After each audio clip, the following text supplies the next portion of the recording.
Okay, I'm going to call this meeting to order at 7 o'clock. Would all please rise for the Pledge of Allegiance and remain standing for a moment of silence. I pledge allegiance to the flag of the United States of America and to the republic for which it stands, one nation, under God, indivisible, with liberty and justice for all.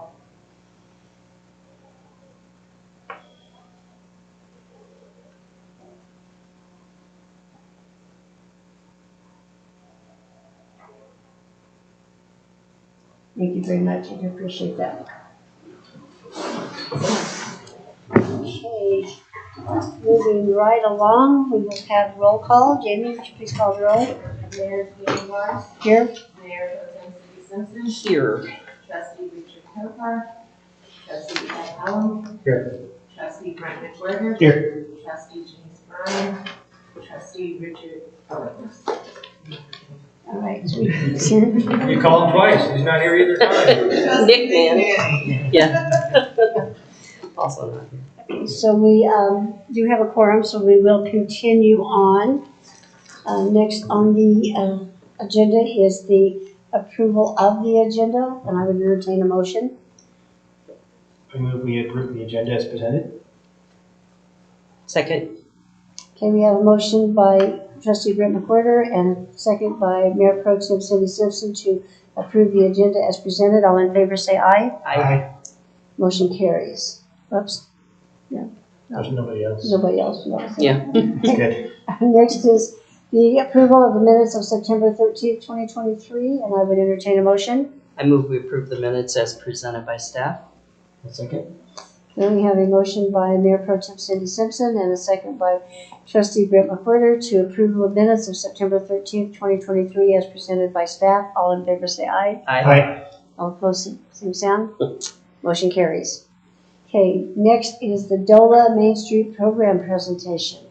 Okay, is you guys hear me? Larry and Gail? Sure. You guys hear us? Yeah, that's great. Everything's working on this end. So, Super. all right, really quickly, just happy to introduce Larry Lucas and Gail. And then they're gonna tell us about the Main Street program and hopefully be able to answer some questions. Larry, go ahead and get started. Okay, sounds good. Thanks, Jason. Thank you, trustees, for having us tonight. We're going to get started and tell you a little bit about the Main Street program. My name is Larry Lucas, and I'm the Main Street architect for Colorado. There are actually 4 of us on staff. I've been with DOLA for about 5 years now, and prior to that, I was Main Street architect in Oklahoma for 7 years. We really love getting out to the communities, and we've been out in the Southwest a little bit lately, so we've been enjoying being here. So it's nice to be with you guys tonight. And next, I'll just introduce my teammate, Jill Lehman. Well, hello everyone. It's such an honor to be able to see you guys. Unfortunately, virtually instead of in person, we were down in your neck of the woods a few weeks back. But I'm Gail Langley. I'm the Main Street coordinator for the Main Street team. With us not tonight because she's in Paris, is Tracy Stoffel, who really deserved a vacation. She's our Main Street specialist. She's been in DOLA for about 4.5 years. And we also have Jessica Rube in helping with some of the administration, with some of the state grants.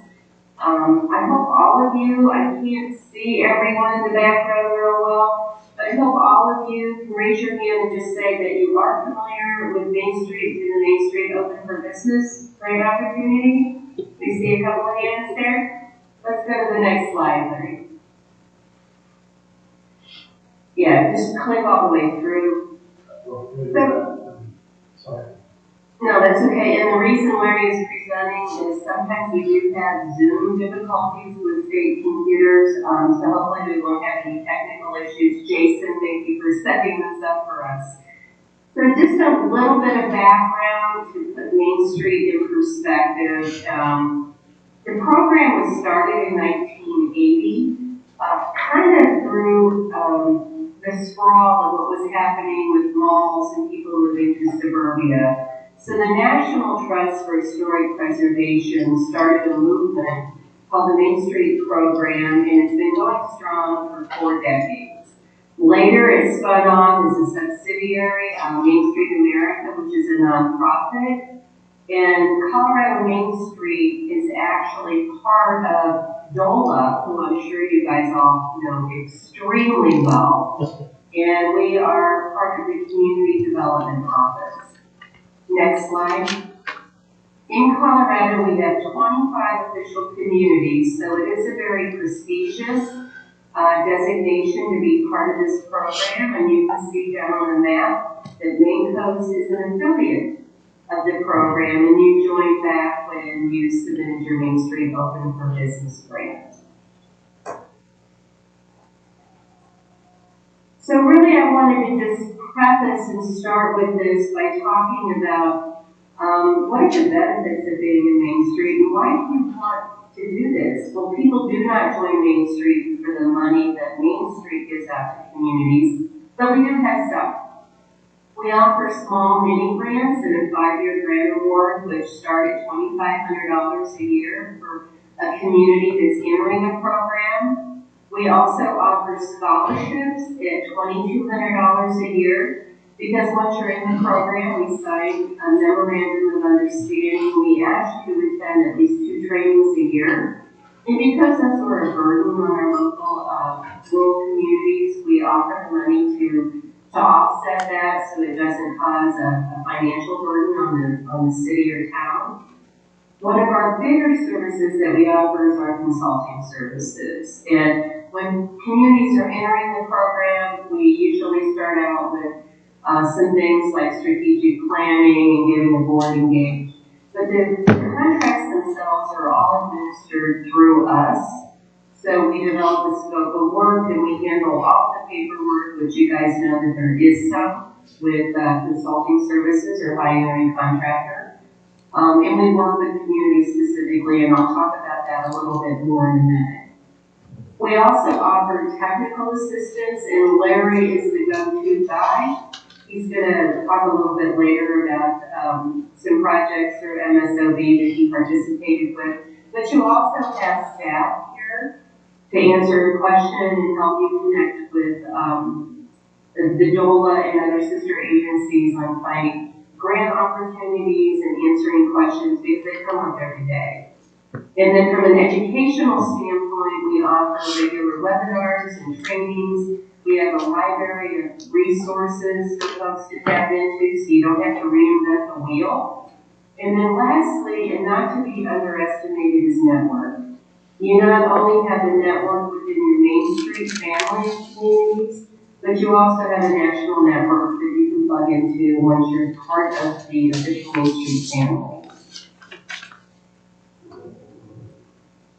So what is Main Street? Well, it's based on a principle, as I said, it's been, going on for 40 years. It's based on a 4-point approach for economic vitality and economic revitalization. And the first point is organization, getting folks of your community and your business community and your residents all working together alongside the local municipality to really come up with that common vision and that common list of things that you want to see happen in your community over the next 2, 3, 5, and 20 years. The next is promotion, which I saw Craig does, the Maine Coast does so well. I mean, you guys have some great events down there that really market your community. And then design, and Larry's going to talk a little bit more about historic preservation and walkability, et cetera, in terms of making your downtown last for generations to come. And then the last point is economic vitality. Economic vitality, which is supporting your local businesses and attracting new businesses. Thanks, Larry. You're doing great. So the one thing I wanted to point out, which is always a key question here about getting organized to enter the Main Street program, is, how is it organized? Where should it be housed? We do not dictate to a community where the community wants to have the Main Street program reside. Quite often it starts out in the local municipality, with like Jason's group. But it doesn't have to be that. We have programs that are DBAs and URAs. We also have a few nonprofits. The advantage there is they can go after other grant opportunities. We also have a few chamber organizations that are part of the program that also align with the county. And it also, from an EDC standpoint, we do have two communities that are county-wide economic development corporations. So we work with you throughout this process to figure out who has the capacity and what makes the best fit for your community. So how do we start? We start by getting a steering committee or a board together with representatives from your community and key stakeholders, and we help you develop a vision and mission for what the Main Street program intends to do, working with your local government.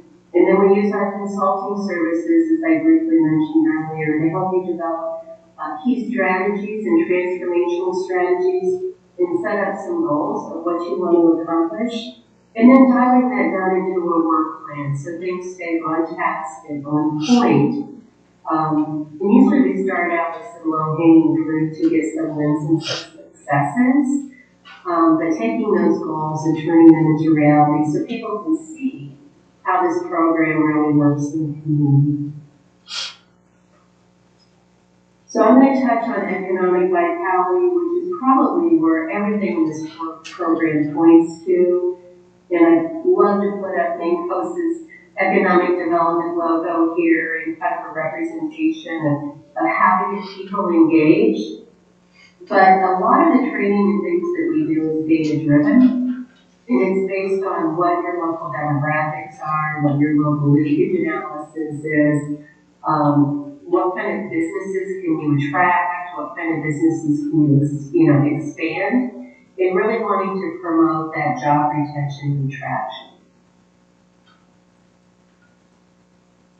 And there's always a return on investment, and we monitor this because we are accountable to the state. So we do ask for quarterly reports on things like job gains and, job losses at the same time. New businesses that were started on Main Street or in your Main Street boundary, or also businesses lost. And also the private-public partnerships that happen throughout this, because as you ignite investment in your downtown, quite often you see businesses coming in and hopefully Main Street Open for Business is added to some of your sales tax, and you can see some additional private investment coming into your downtown. So with that, Larry, I think I'm going to turn it over to you, and we're trying to keep this to about 15 minutes. I'm trying not to go too fast, and we could easily make this an hour, but we wanted to leave time for questions and also be respectful of your time. Absolutely. So I'm going to touch on design a little bit. Design really consists mainly of historic preservation. One of the founding parts of Main Street, which the other side was the economic side of it. So you have economic development, good historic preservation, good design, equals really, but that's the formula, that's the secret sauce. And so gosh, talking about being able to talk for an hour or something, we could talk for a long time about historic preservation. There are economic benefits due to this work. There's a lot of more manual type work, things that we use local labor for, craftsmanship, things like that on the buildings. So you're hiring more people locally. Also, you will reuse materials. Buildings are kind of ultimate recycling if you think about it, instead of tearing things down. And just taking care of them is really important too, to your heritage and having an authentic place for people to visit. Be the place that people think of when they think of things. Heritage tourism is another thing you're going to get people stopping by because they enjoyed the last time they saw your town. Incentives-wise, there's a lot of good money in Colorado. Maybe one of the best states in the whole country for preservation incentives. There's a state historical fund that's based off gaming money.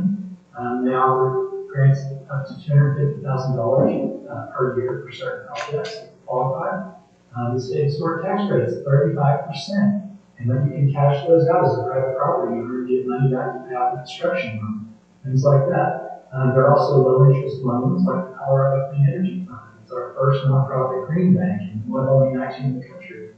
And really leveraging and stacking these things together is where you really can benefit from doing good preservation work that's high quality. And I'm on staff with DOLA. I'm a licensed architect. I do not provide drawings. That's really to your local person, right? It's really kind of a liability concern, honestly, but in any event, I still do a lot of design work that can help lead the horse a little bit. Walkability is really becoming more and more of an important issue with needs for greater and greater accessibility. Also, it's just a more pleasant experience to be in a place that's highly walkable. There's a website called walkscore.com. You can actually put your town in there and drop a pin. It'll tell you what the walk score is. It's pretty neat. But mainly, I think it's important to get better business traffic. We want folks walking by these storefronts. It's better for local residents, particularly elderly people that can actually get out and stretch their legs a little bit more. But really, it's good for everybody. Placemaking. I want me to stop and pause here for a second. These are just a couple of facets of design. Design is really everything downtown that you see. That's what I kind of think about it. And sometimes things you don't see, like the pipes and things like that. So there's a big conversation here. But back to placemaking, it's really creating that place that's like the community's living room. It's the place that you want to be when you're not at home. You design for people first. You get people from all walks of life, from different segments of your community together. And that's kind of what Main Street helps us do, right? And then we actually can talk and discuss and make work plans for certain projects. Work with the city, work with DOLA, work with other not-for-profits and things like that to create spaces that really can be those third places, not where you work, not where you live, but where you play in your community. Also, to get there, a lot of times it's hard to find downtown. I don't know, are you guys on the state highway or not? You are? Okay. So that's great. It's good and it's bad. It has some limitations there, like stopping traffic's not that great sometimes. But, actually putting up good signage, leading into town to get people to stop in the historic downtown, and actually leading them to public amenities, perhaps restrooms or something in the future, public parking, things like that, so that it's easy for folks to get out and just, spread their legs, stretch their legs and see your downtown. So like I said, there's a big conversation here, but I want to touch on the promotion point as well.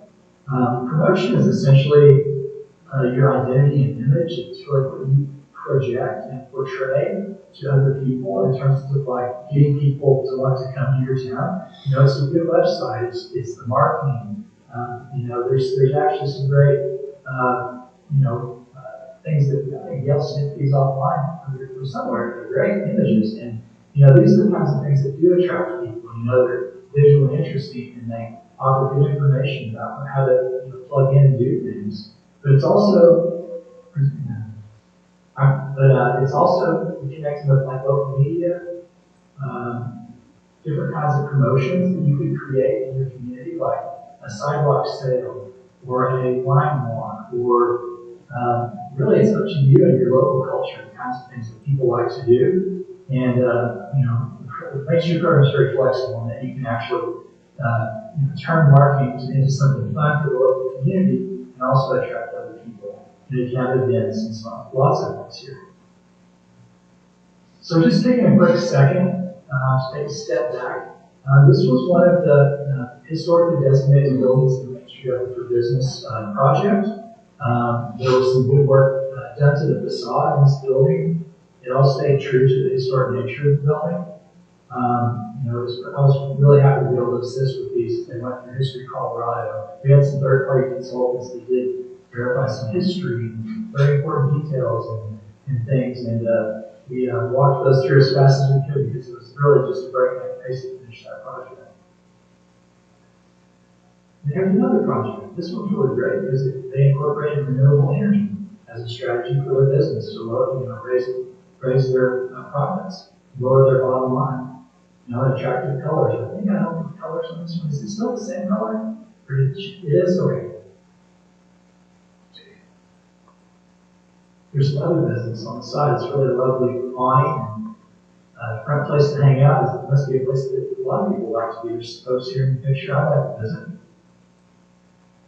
And then finally, the opera house. Well, yeah, I'm talking about a transformation. This was the other historically designated building in town that the SOB touched. And I'll tell you, it's amazing to see this reactivated like it was originally. And again, I got to help just a little bit on some of the details in the front and help walk this through History Colorado's review. And I just, I know you guys are sure proud to see things like this happen because it's just, it's a piece of history restored. And that's really, it's just tremendous. So our hats are off to you on that one. But, we're here for you and we'd love to take questions and, about any of the 4 points or the program or anything. So thank you very much. Thank you. Thank you. I'm trying to answer questions. You guys have any questions for these guys? So when you guys talk about a task force, does that mean like including the chamber, some of the town staff, the business community, nonprofits all together? Is that what we're kind of looking at to kind of get the ball rolling on this? Absolutely. It really takes a village and key stakeholders and nonprofits aligned with the town and residents and business owners all coming together to form that organizational structure.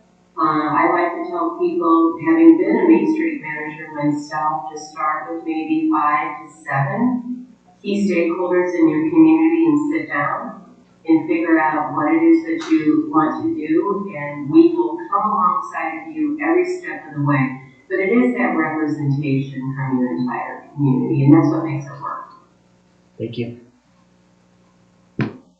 You mentioned that the grants are up to $250,000 per year for these historical structures?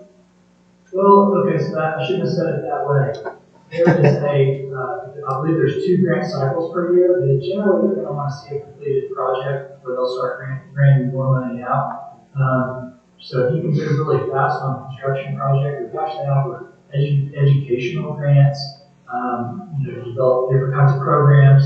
But primarily it's for buildings and good preservation. For setting up construction documents for a building that needs good preservation could be a grant. Or, you could have another one to do a phase 1 of a project, and then once that's completed, then you can come back for a phase 2. So it would rarely be 1 per year unless you're doing like construction drawings and then actually implementing that, with the next year. And that's to the state historic. Yeah. Yeah. Thank you.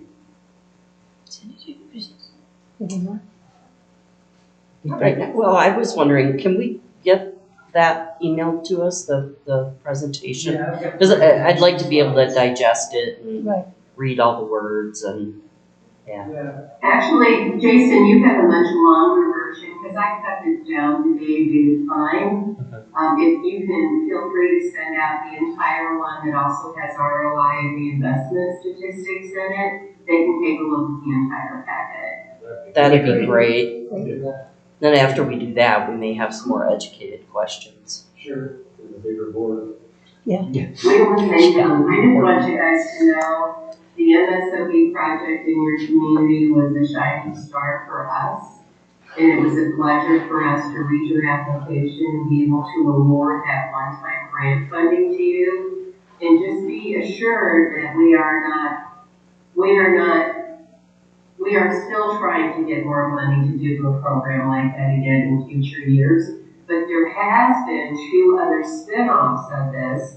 One of them is a new, through the Office of Economic Development and International Trade. They have a Colorado Preservation Grant Award that's going to be coming out, or just came out this week, for similar work that what we did through MSOB.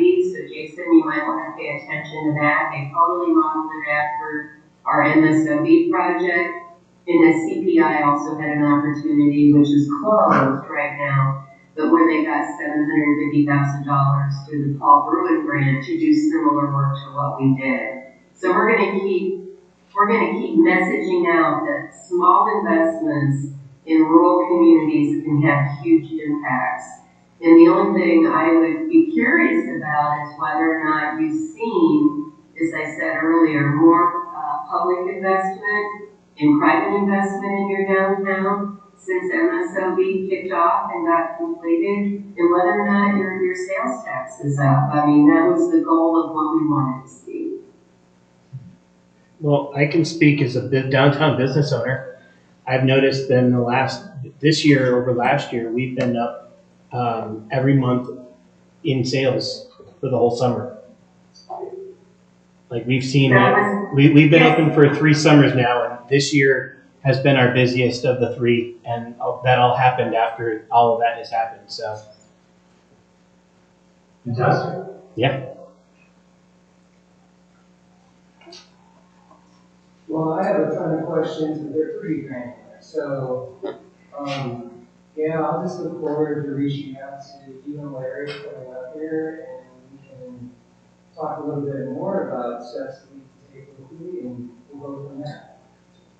I would love to have you in the program, and thanks to all of you for your time tonight. I know you're busy. I think I'm going to sign off and go have some dinner now, but any questions, please reach out, Jason, and we will work with you all along the way. Thank you. Thank you. Guys. Thank you so much. Thank you. Have a good evening. You too. Bye. Okay.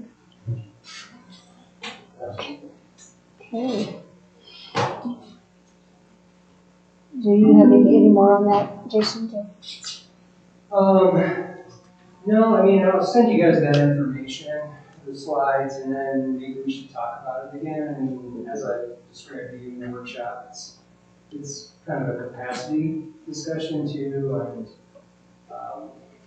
definitely it brought the chamber and the creative district into the conversation. We're not quite sure yet. Yeah. Who's going to do what or how this will work. So, a few steps to go before we actually engage here. But, Yeah.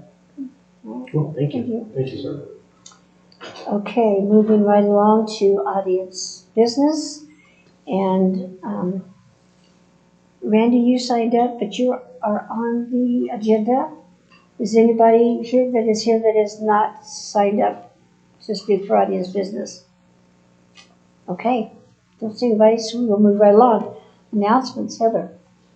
I do have 2, and then Terry has one. We will be presenting the final comp plan, revised comp plan to the planning commission next month at a public hearing. And then to you all, the public hearing after the planning commission hears it. Statute, we've been working on this for a year or so. And according to statute, the planning commission will review and recommend, and then the ultimate approval or send out for rework will fall with the board. So you'll see them in October at the last meeting. And just a reminder, I will be out of the office the week of October 15th. I will actually be at an interview, so I will not have cell phone reception. Lucky you. But you, Well, but you are in good case. yeah.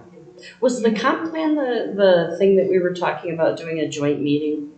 No, you did That that was- chapter by chapter. Remember the planning commission? Right. did it, and then it came through. Right. What was the, We did have That's the design review guidelines. Design review and, guidelines. Safe Build is still working on that. Okay. I'm New- trying to yeah, push it, but I don't want to rush it. yeah, So it's a big document, and I need to make sure that everything's yeah. I knew there was something we had talked But as about. soon as we have that, we're going to have a joint planning commission and board meeting, not a workshop.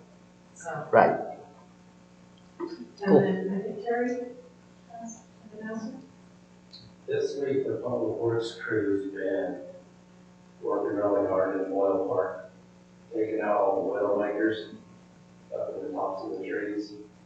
So when you're out there, take a look, see if you like it or not. Put them back. No. I mean. Super good. It's a lot more work than what we thought it was going to be. I'll bet. Yeah. There's a ton of them out there. Yeah. Well, and that's what that giant piece of equipment is out here. They run that. So.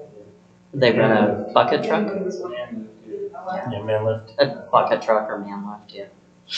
Okay. I think that's it. Anybody else have anything? No. Okay. Okay, moving right along to committee reports. The Montezuma County Commissioner update, and I don't see Gerald, so don't see anything going there.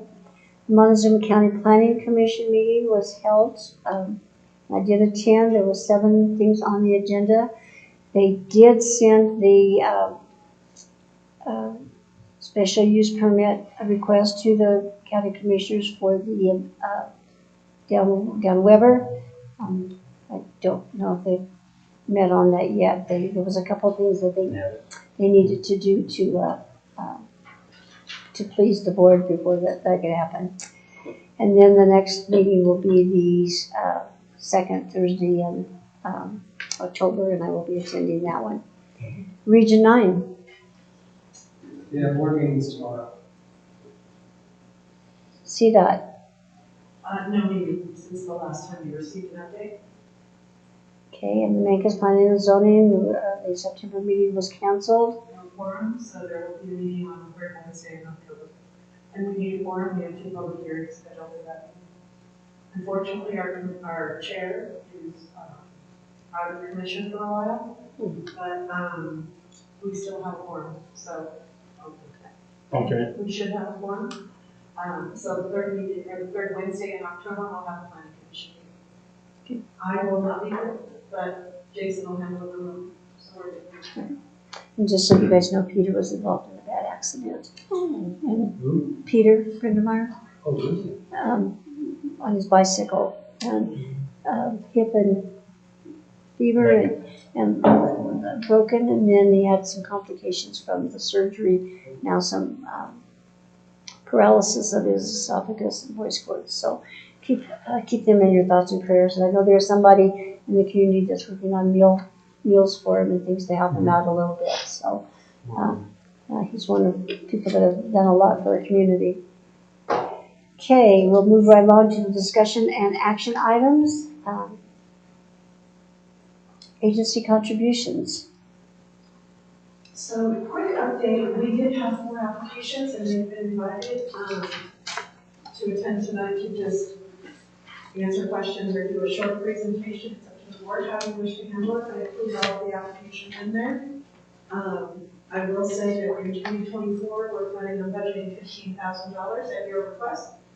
And the request totaled $6,000, so we're not even 50%. And we do have another round, so if you choose, whatever you choose to do is fine. And all of the applications were complete, and they are all eligible. Okay. Ooh. Okay. And there's the sheet. Yeah, I have it. Okay, so the first one on the list is the Cancer Resource Alliance in Montezuma and Dolores counties. Is there someone here for them to just talk to us about it? Sure. Okay. Please come up to the podium and state your name and your address for the record, please. My name is Sue Tompkins-Layton. I actually live in Dolores. The Cancer Resource Alliance has been, well, we actually started like in 2003, and all we did at that time was provide free mammograms and cervical screening for women. And as time has gone on, we've expanded, changed our name 3 or 4 times, and over the last 6 years, we have become Cancer Resource Alliance, and our whole system is to provide grants to any man, woman, or child in Montezuma or Dolores County who has cancer or is in cancer treatment. We have a very simple 1-page application, and accompanying the application, the individual would attach something that verifies their cancer, either a note from the doctor. We get things from hospice. We work very closely with the Mercy Oncology Department. Probably 80%, I would guess, of our applicants come from Mercy, and they readily tell anyone from our counties about us. And I have what we call our RAC card. I'll give you each one, and it's, it's simple. Have cancer? We can help. And we do not micromanage the funds that we give. The individual may use them for medical or non-medical. Frequently, transportation costs. We don't exactly have an oncology department in our counties, so everyone goes somewhere else. And if they're going to Denver, they can use the funds for that, whatever they need. And we have varied our funds. We started out giving $300 per year to an applicant, moved it up to $5, and then 2 years ago we went to $750. And it depends on what our income is for the year. Our income comes from a big fundraiser we have in October. It's called Pretty in Pink, and it's spearheaded by Love on a Hanger. And it's a fashion show, silent auction, live auction, dinner kind of evening. And we usually raise, well, our goal is $20,000 from that.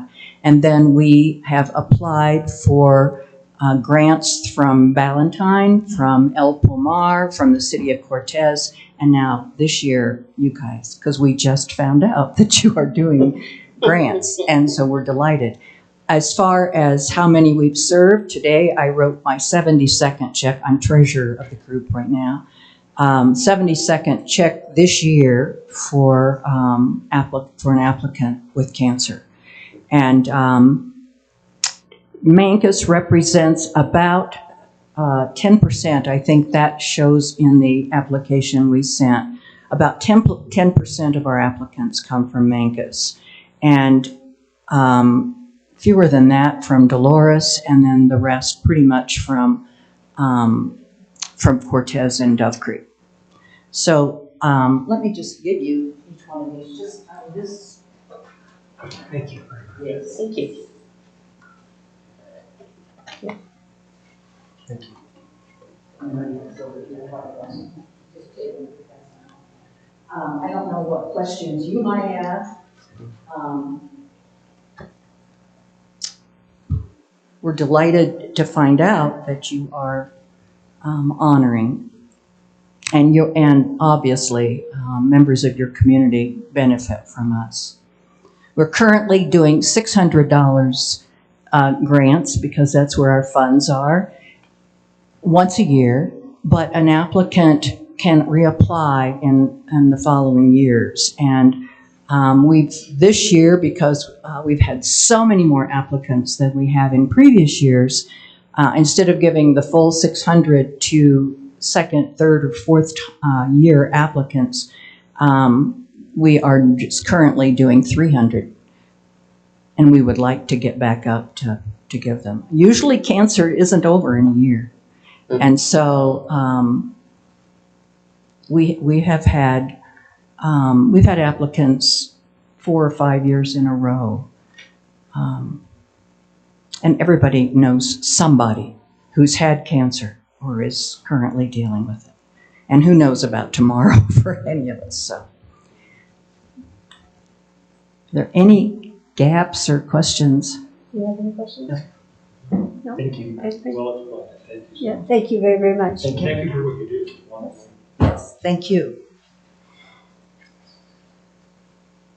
Okay, the next one is Community Connections. State your name and address for the record, please. Hi, I'm Tara Keene, 3153 East 5th Avenue in Durango. And I beg your pardon, I got a cold from my husband about 2 weeks ago, and I keep thinking I'm over it, and my nose doesn't agree with that. So who knows what might happen while I'm up here. I'm sorry. So thank you so much for your past support. We've really appreciated it, and every year I come back and you have such a dedicated group of trustees that I try to think, what new can I tell you since you've heard my spiel before. But this year I actually found it very easy because we have some exciting new things going on. We are in the midst of some pretty huge transitions at Community Connections due to some changes at the state level.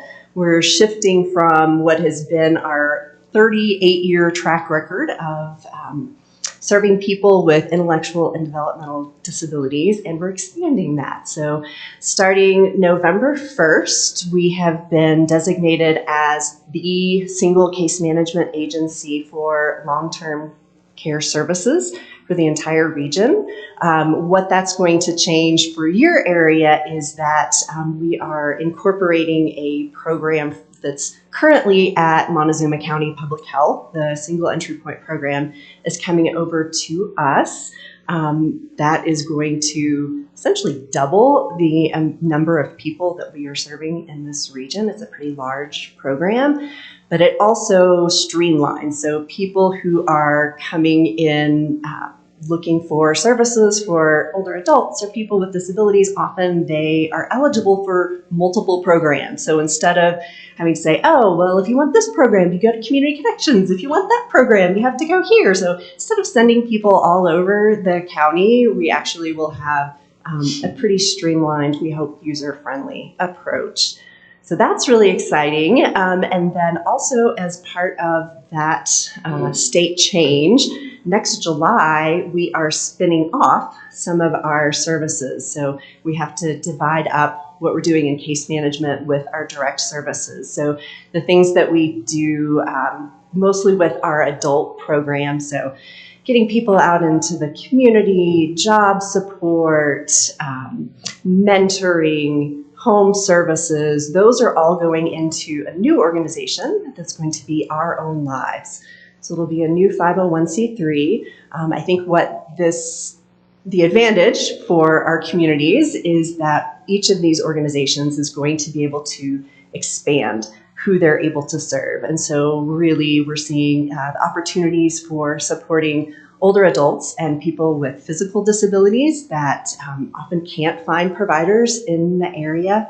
We're going to be able to serve more robustly. So exciting time and a lot going on. Oh my goodness, there are so many details and it's expensive. So we are definitely in a situation where it takes a village, as someone said earlier, and finding all that support to help us build that capacity and make a pretty huge transition. So in the meantime, it's business as usual, and we're serving 17 people in Mancos, which sounds like a small number, but it's really intensive services. So if you think about, a pediatrician serves a lot of kids because they see them a couple of times a week or a year, and childcare services have really small numbers because they are serving kids all the time. And we're a lot more like a childcare center. We're in people's lives weekly to daily. We're a really important part of people's lives.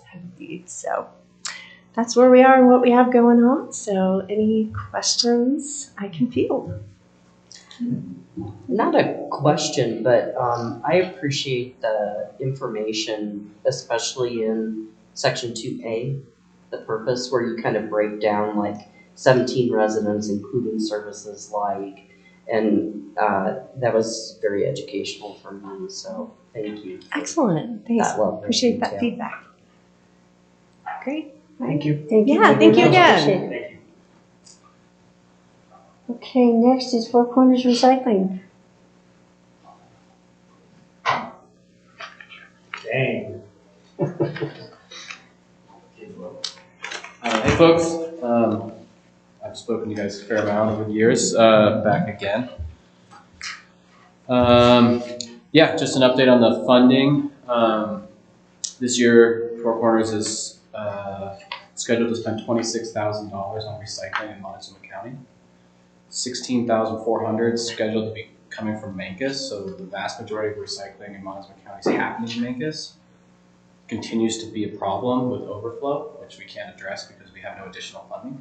Can you address us, not the audience? Sure. Okay, Sorry. because we're the ones that are making the decision. Yeah, absolutely. Something, I was here 5 years ago. I think Queenie, you were maybe the only one on the board at that time. And I was here with the landfill, and at that point, they told the board that municipalities are going to have to take over recycling in 2025. We're getting closer to 2025.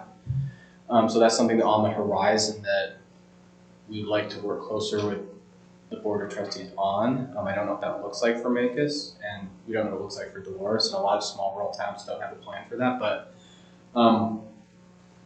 we're definitely working hard to make sure that that service continues. We're trying to change some branding and outreach just to really let residents of all the municipalities, but Manka specifically, because we seem to have more recycling going on here and more like problems with recycling in general, to like really have it marketed as a community space. I mean, it's not a for-profit operation, it's more of a public utility. So we're trying to put that out there. We've got a new person taking over our Facebook page to really start spreading that out there. We've got official partnerships with Alpaca and Fenceline. So they are going to be sponsoring a band. We're going to do another fundraiser, which raised about $1,600 last year, November 11th. Forget the exact date last year, but this year it's November 11th at Fenceline. So encourage you guys to come by and help us out. So we are taking your advice and trying to have more events in Mancos to support that sort of thing. Yeah, the way we are, the primary funding stream is from the state. It always, because of the funding mechanism, it always falls behind because we get paid for the recycling that happened last year, this year. And the tonnage keeps kind of increasing, so there's just like no good way to cover that gap. And this year that gap is $6,000 countywide.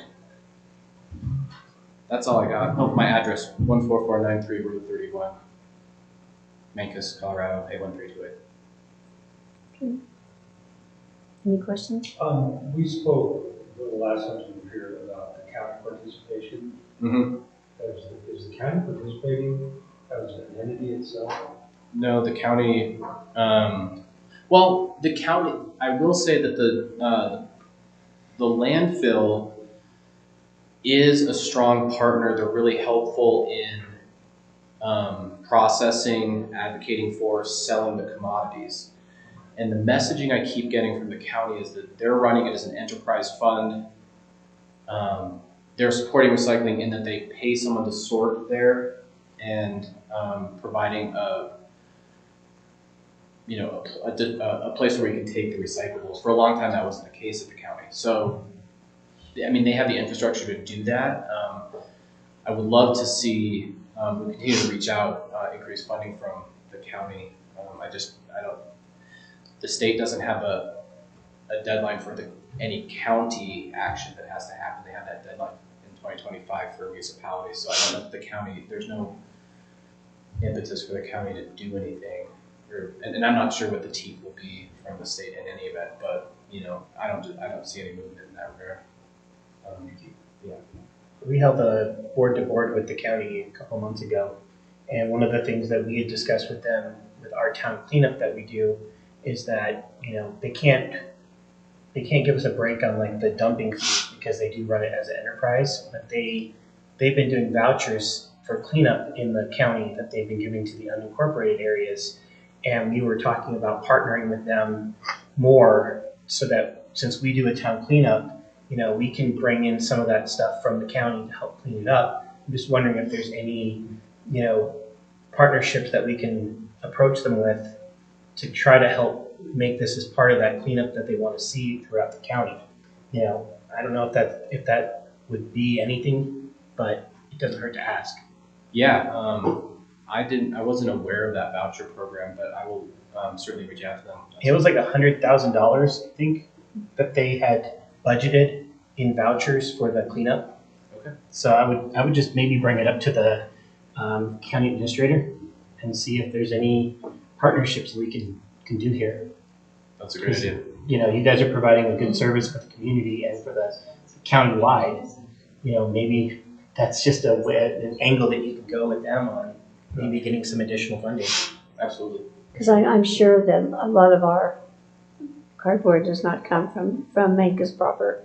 It comes from the county, The surrounding. Yeah. surrounding areas. We actually target, that's why we target Alpaca and Fenceline. So, I mean, it seems that it's likely that the school, Mancos, or the school, Alpaca, and Fenceline are the largest contributors to the recycling bin.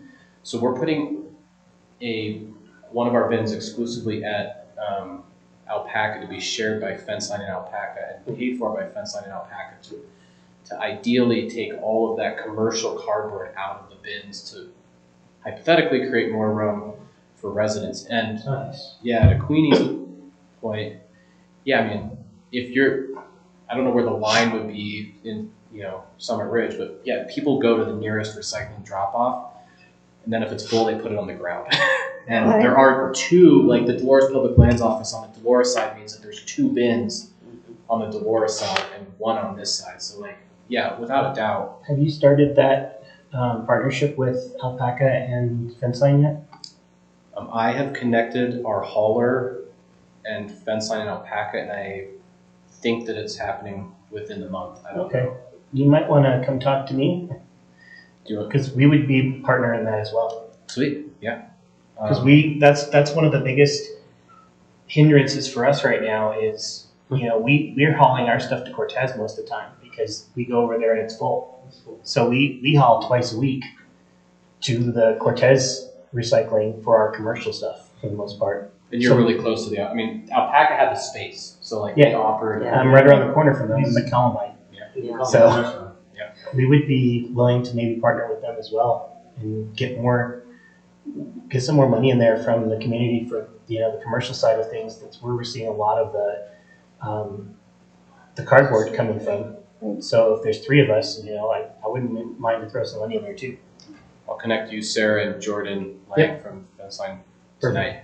And I would think that's really beneficial because if you have all the big commercial ones, it's going to be a lot cleaner because they actually know how to do it right. Yeah, I don't have it, and plus it's gated. So Alpaca's not going to let random people do it after dark. It's all on the side. Yeah. Right. That's so frustrating. It is. Oh, yeah. I've been there, a few times. I'm like, well, I guess I'll come back when it's empty. Thank you for coming back. Deal with it. And it's not just the cardboard on the side, it's trash. Yeah. People, and if they put their trash in there with the cardboard, then it contaminates it. Yep. Makes it that much. The schools did contribute this year as well, and they did take a management role with students to help out. I worked with Ed on that because it affects them in the moment, and then it blows into the community or just creates a scene. Mm-hmm. That's problematic. So Great, thank you. yeah. Thank you. Thank you. Thanks. Okay, and the last but not least is Make a Skier Share. Are they here? I think that's my fault. I neglected to tell Ed that they need to come. Sorry. Oh, great. Heather. It's all your fault. You That's fun. my fault. We talk to the school all the time, and we talked about the gear share, and then of course we talked about something else, and it went out of my brain. So that is absolutely my fault. I did not tell them they needed to be here. I do have a question on that one. I know we had talked in the past about not having any permanent structures, and that's one of the things they want the money for, is a permanent structure at Cottonwood. It's not a permanent structure. It's a shed. On skids. On skids? Okay.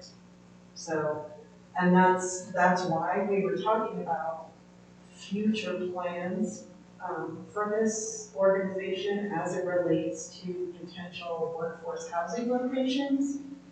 And sorry guys, I have no excuse other than I completely forgot to tell him that they had to be here. I've heard several complaints about the shed down there, and people do not like the paint job on it. It's just temporary. They were where the commons are being built right now, so it was just in there. You can put it here until we can figure out where it goes. Okay. And if it needs to stay there until we can find a home for it, the plans and the location that we originally talked about, that location is not an option any longer for the workforce housing project. So if we need to change it, I guess I can ask them. It's a great place for the kids to do a mural. I mean, if we need to ask them that, what I mean. Mm-hmm. I haven't heard any complaints, so I didn't know that's a problem. Just every time I walk my dog, I hear complaints. And I don't want to advocate for them. Right. I'm not advocating Yeah. for But them. I understand. I mean, it's absolutely, I did not notify Ed last time I spoke to him that they need to send a representative. That is my fault. Yeah. So, Well, darn, because I had questions.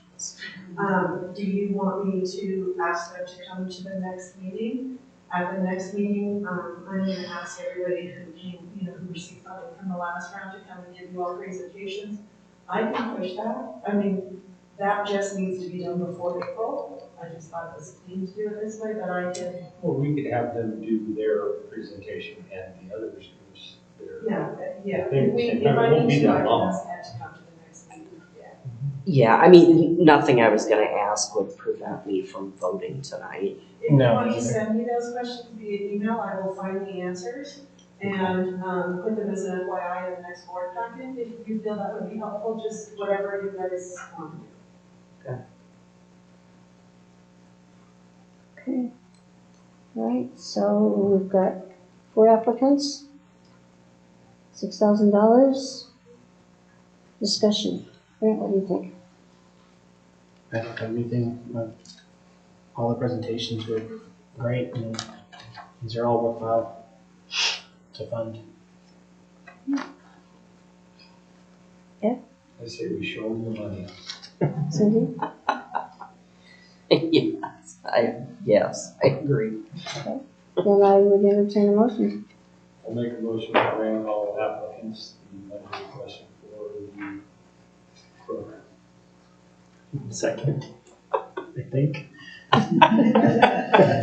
Okay, we have a motion by trustee Ed Hallam and a second by trustee Grant McWhorter to fund all 4 applicants with the money. In the amount of $6,000, is that what we should say?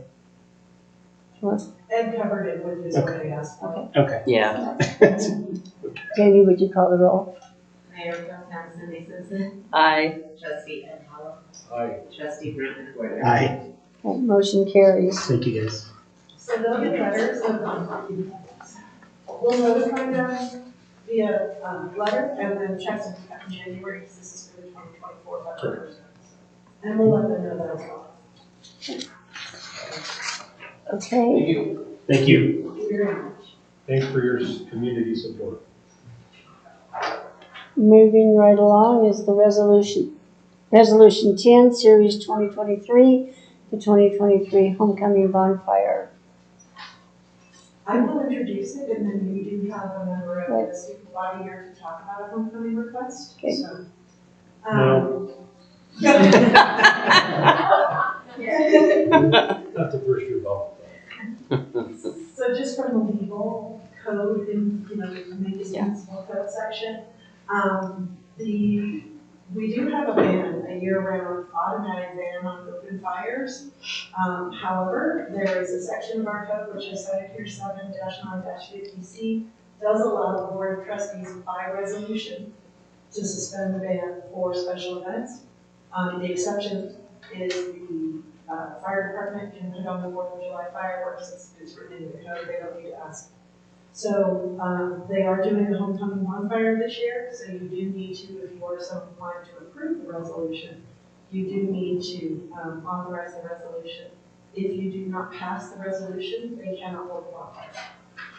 And CDOT has already approved, the town's already applied for it, the CDOT has already approved the street closure for the parade. So that piece of it is done. So we need the bonfire from the town standpoint. The podium, please. So I'm going to hand you guys these first. This is kind of just a breakdown of grants. Yep. Thank you.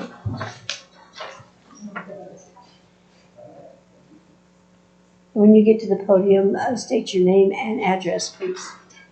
So I am Randy Lewis, 31801 Highway 184, Mancos, Colorado, 81328. So the Mancos student body, I am the secretary, and homecoming is our busiest, most expensive time of the year. And the past few years, we have not been too involved with the town. Homecoming's been kind of boring. And now that we have like a super organized student body for once, we have decided we want to make this one big. We want to make it fun. We're trying to bring the parade back. We're trying to bring bonfires back. And it has gotten expensive. So we have many fundraising ideas. We're gonna run concessions. We're gonna do the carnations for Valentine's Day, just year-long fundraisers. But for the time being, we would like to ask the board for a grant of $500 to help us cover like dance decorations and decorations for the football game, as are like listed on the paper I gave you. That's everything we have ordered for the dance and the football game. Yeah, we have lots of stuff going into effect. We're inviting all businesses to do a huge contest around town to like kind of blow up the town like a blue jay. Like we have a bunch of that sent out, and Jason, I sent him the flyers to send out, and then our Stuco officers are going to go around and talk to businesses tomorrow actually and see if everyone would be on board. So we're trying to make this one like as big as possible, and it definitely is expensive. That is the overview of why we're asking for the $500, and that's kind of my spiel. Do we have any questions? The bonfire will be where this year? So we have talked about maybe doing it anywhere the fire department recommends, or we have thought about like the garden behind the school. Like, we can't do it on the football field like we did in the old days. Well, you could, but We might make the school pretty bad. We've talked about doing it in the garden area where it's still grass, gravel patches. This year we have decided it's going to be more contained. We got this idea from our welding teacher. We're going to build like an M, if it gets approved, we're going to build an M out of rebar and then cover it in burlap sack. So we just light the sack and it's easy cleanup. It's a lot more controlled of a fire, and So not pallets? no. Balance and everything else? I like that idea. And where did the fire department recommend? They haven't given us any recommendations yet. We're trying to plan with them, and we were trying to get approval from the school and everything before we went to the fire department directly and got more answers out of them. So we actually have two issues here. Three. I only got two. so do we waive the fire ban Correct. money? And then I have another, potential ask. Because like she was saying, they had talked about, painting the town blue for homecoming. One of the teachers reached out to staff to see, if the town would be willing to, do we have any ideas, what can we do? So that facilitated meetings, with the students. But I was also wondering if they're going around to businesses, would the board have any objections? It's very, very low. It's under my purchasing authority, but as long as we're here talking about it, I thought I would ask you. What I'm thinking is we buy a bunch of window paint, and if the businesses would be willing to participate, the town can provide the paint for their windows if they are wanting to paint their windows with the Blue Jays or homecoming or whatever they like, Christmas, kind of thing. So if the board is inclined to approve all of these, I would probably be working with Jason and the student body to say if businesses want to participate and they don't have the funding for some reason to buy window paint, I think that might be kind of nice. I was thinking blue light bulbs, but I like the art better. But you know what I mean? I'm just I said the same thing. whatever. Yeah. As an idea that you could get the businesses to sponsor them to paint the windows. We supply the paint. Well, whatever that's what I was thinking. So I'm just thinking, if you approve these items tonight, I will probably also be pitching in some other funds to. I'm just gonna say that if the other businesses do participate, I think the town of Macon should participate too by putting the Blue Jays on our windows. Oh, we will. Okay. And blue light bulbs. I don't know who's gonna do that, Leslie's going to certainly know. But I'm sure we could. There's probably a couple of artistic kids. But I'm sure, I was just gonna say, I'm sure we could find someone, because we should do our windows in the community center, and you know what I mean? I just think it would be. So, just know that you all agree. Go ahead. Our initial idea for that decoration contest was just going to be like, Memphis is a small town. Everybody, like, if you, like, since we're having the requirements be decorated the week of our homecoming week, we were thinking like we would have one of our long classes, because Mancos has the hour 30-minute class hours. One of our classes would go around town and take pictures of every decorated business, and then we would send them out in a Google form across our school, and we would vote as we do for like homecoming royalty and whatnot. But as like a prize, you could say, we were gonna give the business, like Stuco funded, we were gonna give the business a gift certificate to get a banner made that we would hang for all of Mancos high school events for a year, and then next homecoming, if this is like a fun, cool thing that gets the whole town involved, we were gonna think of doing it each year, and there'd just be a new banner for Stuco funded banner each year for the winner. I like it. Definitely. I'm glad to see you guys wanting to do more stuff to boost the spirit of the town and, celebrate homecoming again. So I think it's great. Okay, well, What you said. Okay, let's get it these two. let's do it. First of all, let's discuss the resolution. Anybody have any comments on the resolution? No. Then I would entertain a motion. I move we approve Resolution 10, Series 2023, a resolution temporarily lifting the ban on open fires within Town of Mancos limits for the Mancos School District bonfire. I'll second. Okay, we have a motion by trustee Brent McWhirter and a second by trustee Ed Hallam to approve Resolution 10, Series 2023, a resolution temporarily lifting the ban on open fires within the Town of Mancos limits for the Mancos School District homecoming bonfire. Jamie, would you call the roll? Mayor Pro Tem Cindy Simpson, Aye. trustee Ed Helm, Aye. trustee Brent McWhirter. Aye. Okay, motion carries. So you can have your bonfire. I think you could probably direct me to work with them on this one, since it wasn't specifically on the agenda. We have purchasing policies, and you can just tell me to work with them. Work with them. Work with them. Work with Work them. with them. Sometimes our purchasing policies. Yeah. And then staff can. So, okay. And I do have a question, who do we make a $500 check out to? Is it just the main school district? Can I come back to you? Blue lights? So, the student I don't have council, any. for the past 2 years, we have pulled the school account, and we've just many fundraisers to pay back the school account. So it would just be to Mancos High School's account, because we had already ordered all of these in the list. Okay. Thank you. Okay. Okay. And then, perfect, thank you. So we'll move Now you forward get out of with here. this, and then start with And you'll work with them on like window paint or light bulbs or whatever. Oh, yeah. Now, Randy, come talk to me at We lunch. are going to be walking around at like 1-ish. Okay, come talk to me, because we'll definitely participate, but I'm leaving town Monday, so I need to get it all figured out so my staff knows what to do. Perfect. Let me just ask you, like the neon costume safety vest? So we're trying to get the town like crazy into the football game because it's homecoming game and our game theme is neon. Tomorrow our big student council, like, what's the word I'm looking for? Task is to walk around and get the businesses like personally informed face to face on the decoration contest. And we want to make the flyers for our football game theme is neon. Everybody should show up and wear neon to support our boys for the homecoming, and just, it's mostly we're all trying to get everybody covered in like homecoming spirit. Cool. Okay, all right.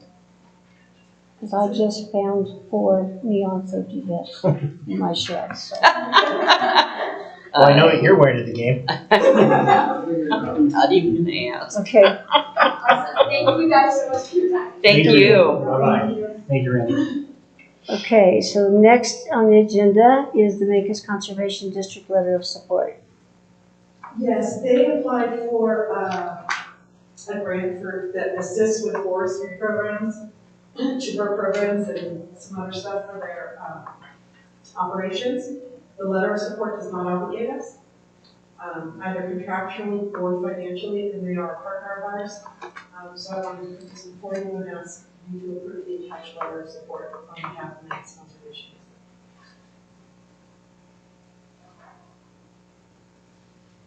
And if you do approve it, we need you to sign it tonight, so I can send it to her. Yes, ma'am. Yes, approve it. Any comments? I like it. I support it. All right. You want a motion? I move we authorize the mayor to sign the attached letter of support for the Mancos Conservation District Forestry Grant application. Second. Okay, we have a motion by trustee Brent McWhirter and a second by Mayor Pro Tem Cindy Simpson to authorize the mayor to sign the attached letter of support for the Mancos Conservation District Forestry Grant application. Jamie, call the roll, please. Mayor Pro Tem Cindy Simpson. Aye. Trustee Ed Helms. Aye. Trustee Brent McWhirter. Aye. Okay, motion carries. Next on the agenda is the Green Kiwi 5 LLC retail marijuana license renewal. Yes. Jamie. Yes, so I am recommending renewal. Must be you. Marijuana license. And we do have someone from Woodwell or Green Kiwi. Good evening. Thank you for having me. My name is Israel Alarcon. I live in Denver. Address is 3931 Inca Street. I'm Liv Wells, Associate Director of Licensing, and I am happy to report that we are in good standing with the state and local regulations, and proud to announce that we have no compliance violations since our last renewal. Thank you. Thank you. Thank you. That's pretty much what I was going to say. Any comments? Nope. I entertain a motion.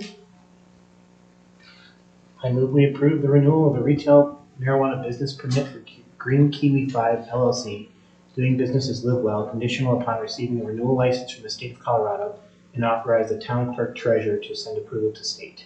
I'll second. Okay, we have a motion by trustee Brent McWhirter and a second by trustee Ed Hallam to approve the renewal of the retail marijuana business permit for Green Kiwi 5 LLC, doing business as Live Well, conditional upon receiving the renewal license from the state of Colorado, and authorize the town clerk treasurer to send approval to the state. Jamie, call the roll, please. Mayor Pro Tem Cindy Simpson. Aye. Trustee Ed Helms. Aye. Trustee Brent McWhirter. Aye. Okay, motion carries. Thank you. Thank you. 3 minutes. And then you have to sit here the whole time. So. Yeah. Thank you. No, that's fine. Thank you so much. Okay, the next on the agenda is the El Rio Cantina liquor license renewal. Jonah couldn't be here due to the bar Being open? right Yeah. now. So, You could have brought us a margarita and helped a little. you know that we did recommend that. We could have had the meeting there. Yeah. Why not? Yes, I'm recommending approval of the renewal of their liquor license. They have had no violations in the past 12 months. There have been complaints, but there's been no violations. Well, that's life. Any other comments? I have to say, I've driven by there, I call it late at night. Eight o'clock. Not quite that bad yet. 9, 10, 11, whatever. And not ever, like I roll my windows down, I turn my radio off, like. Creeping. Yeah, kind of creepy. And I haven't heard anything. And I hate noise that I'm not in control of. And I haven't heard anything. Now, granted, whatever, I could just miss it, but I don't know. There have been no violations. Yeah. Right. Every time we've investigated, there have been no violations. Can't please everyone. I can hear the noise from the football field too, and that's what we Yeah. complain about No, that. I hear that. I hear the cider. noise from the Brewery. Yeah. It's I- fine, I can hear They're out it. of Yeah. I so- hear when they have live bands up here, I hear it all the way over on West Street, Yeah. so it's like, whatever. Well, you may be hearing the siren too. I know they have a band location. Mm-hmm. But it's not. Yeah. It's not. It's not late though. It's not. It's not late. It's not late either. No. They're not violations. Yeah. I live a block Now, from what's the- I live a block from El Rio, and I've never heard any noise, so. Yeah, I was gonna say, yeah, you live A block, there, yeah. one block. Well, and I do have a question because this keeps getting stated in the complaints that we've seen and heard. And that is that they're supposed to close at 10, but they're open until 12. But they get to be open. State law states that they can be open until 2 a.m. Yeah. Okay. So again, there are no violations. That's why I keep telling you, there have been no violations. Yeah. They're really good food They have truck. violated state law or municipal code to our knowledge. Mm-hmm. When we go out and investigate, they're always in compliance. So, Yeah, it's up to the business owner of how long they want to stay open, as long as they're within state law. exactly. Yeah. I could stay open till 2 if I wanted to. I don't want to. Well, and we don't have anything in our municipal code that regulates the hours. We have, municipal code that regulates hours of marijuana retail establishments, but not liquor establishments. So that would default to state statute. And liquor law. Which is So 2 there have 2 a.m. been no violations Okay. to our knowledge, and we investigate when we receive. Especially with theirs being a tavern license. Mm-hmm. It's one of the ones that don't have as many restrictions on it. So for instance, they don't have to sell food, they can sell snacks, but they don't have to sell food. So they don't, and they Yeah. Great.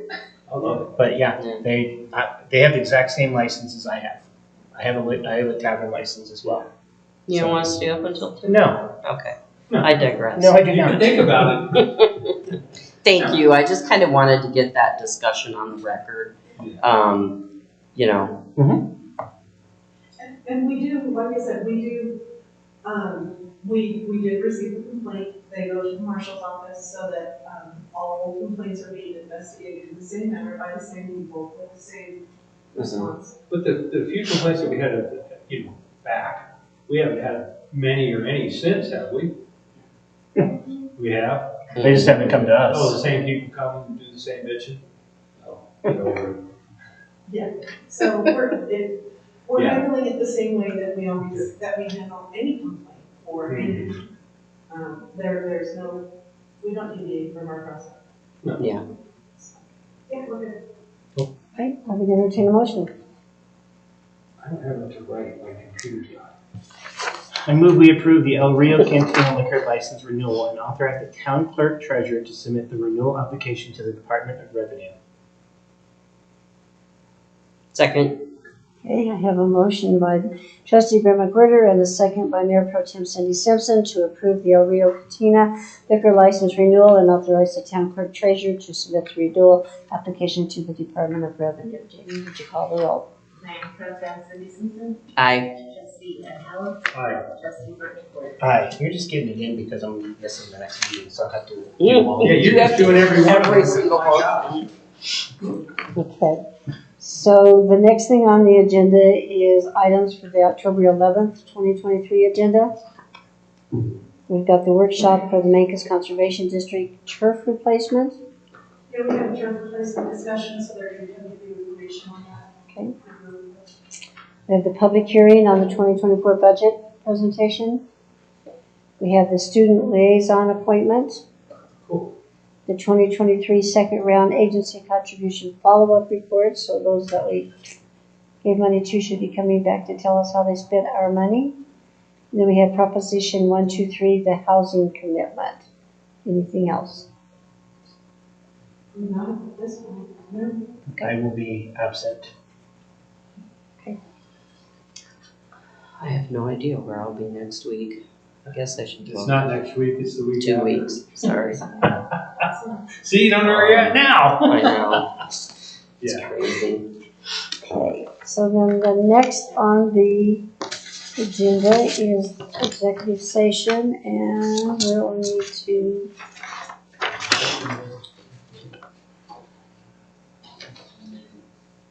Okay, Do we want to postpone the executive session or no, have a full board? no.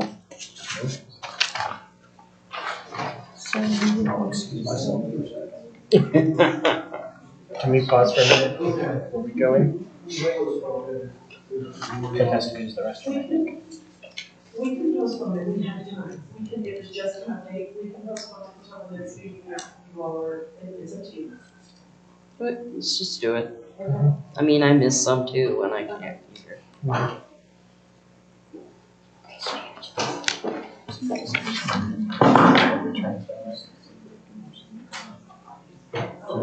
still need to read things and we can't turn everything off.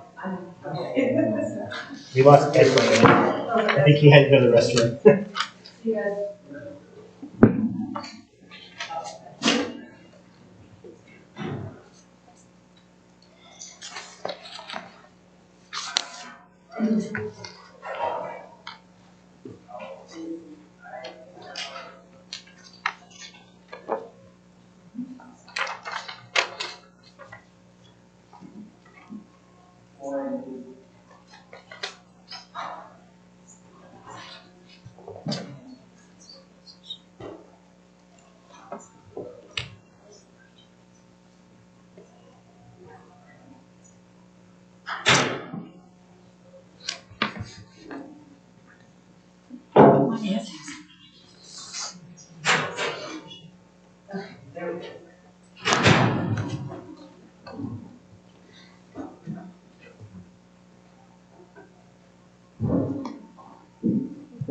Okay. I move we go into executive session for a conference with the town attorney for purpose of receiving legal advice on specific legal questions under CRS section 24-6-402, parentheses 4, parentheses B, regarding 422 Grand Avenue, Mancos, Colorado, 81328. Second. Okay, we have a motion by trustee Brett McGregor and a second by Mayor Pro Tem Cindy Simpson to go into a conference with the town attorney for purposes of receiving legal advice on specific legal questions under CRS section 24-6-402, parentheses 4, parentheses B, regarding 422 Grand Avenue, Mancos, Colorado, 81328. Do we have to read something before we turn off the David has to. Okay, wait a minute. At some point, I'll give my opinion that recording, but I don't, there might be something else in the script Okay, that's right. before that. Okay. It's 9:20, 8:20. no, 8:20. the date. Oh. It's 9:26, 9/27/2023, and the time is 8:22 p.m. For the record, I am the presiding officer, Mayor Queenie Bars. As required by the Open Meetings Law, this executive session will not be recorded. Also present at this executive session are the following persons: Mayor Pro Tem Cindy Simpson, Trustee Brett McWhirter, Trustee Ed Hallam, Town Administrator Heather Alvarez, Town Clerk Treasurer Jamie Higgins, and Town Attorney David Lieberman. Jamie will not participate. She's just waiting until the public Okay, record. All right. is off. Okay. Sorry. all right. So Jamie will not be participating. This is an executive session for the following purpose: for a conference with the town attorney for purposes of receiving legal advice on specific legal questions under CRS section 24-6-402, parentheses 4, parentheses B, regarding 422 Grand Avenue, Mancos, Colorado, 81328.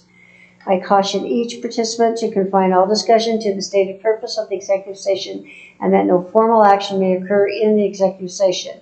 If at any point in the executive session any participant believes that the discussion is going outside the proper scope of the executive session, please interrupt the discussion and make an objection.